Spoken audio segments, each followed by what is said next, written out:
મોડાસા શહેરના તમામ વિસ્તારોમાં નગરપાલિકા દ્વારા ગટર લાઇન નાખવામાં આવી છે. ગટર લાઇનના ઢાંકણાની લોખંડની જાળી પણ ફિટ કરી છે.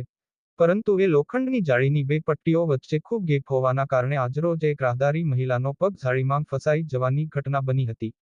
મહિલાએ બૂમાબૂમ કરી મૂકતા આસપાસના લોકો દોડી આવ્યા હતા અને લોખંડ કાપવાના કટર મશીનથી જાળી કાપીને મહિલાનો પગ બહાર કાઢ્યો હતો.